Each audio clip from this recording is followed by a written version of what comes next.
बहुत बुरा। फिर मैं तो काम नहीं कर नहीं सकते। मेरे को मार रहे, अभी भी दाग है मेरे पाँव में और मैंने लकड़ी है। मैं सेक्स वर्क नहीं करना चाहती थी, इसलिए कभी थप्पड़, कभी लकड़ी, रॉड या बेल्ट से वो मुझे बहुत मारते थे। मेरे पैर और कमर पर अभी तक दाग हैं। मैं बीमार भी पड़ गई, पर फिर मुझे मानना ही 6 पड़ा। महीना का बाद मेरे को काम करना पड़ा। एसिड हाल मिर्ची आखिरकार एक रात एसिड और मिर्ची को खिड़की की ग्रिल पर लगाकर कुछ पिघलाया और मैं और 2 लड़कियां वहां से किसी तरह भाग गईं। मैंने धर कर टांग खींच के और हम लोग तीनों निकाला था। मैं लौटी तो गांव के लोगों ने मुझसे बात करना बंद कर दिया।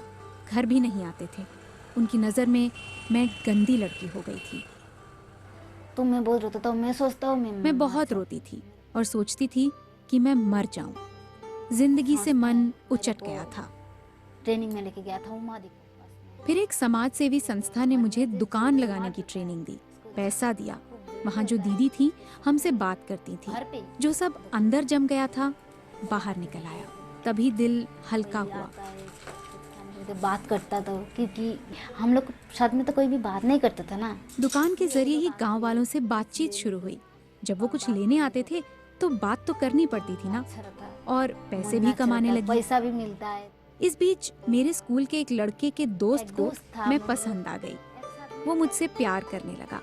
मैं ना मानती तो हाथ जला लेता, नस काट लेता, पर मैंने भी उसे कहा मैं झूठ के सहारे ये रिश्ता नहीं बनाऊंगी। मेरे बारे में सब जानकर फिर मुझे पसंद करो, तभी प्यार करूंगी। उसने सब सुना और रो पड़ा। वो मेरे को प्यार करता था। बोला ऐसा भी कोई करता है। फिर हमने शादी की, पर उसके घर में हमने ये सच अभी तक किसी को नहीं बताया है। अब मेरी बेटी है 1.5 साल की। मैं उसे बहुत हिम्मती बनाना चाहती हूँ। मेरे पति और मेरा यही सपना है कि उसे ठीक से पढ़ाएं, अपने पैरों पर खड़े होने के काबिल बनाएं, ताकि उसकी जिंदगी उसके हाथ में हो।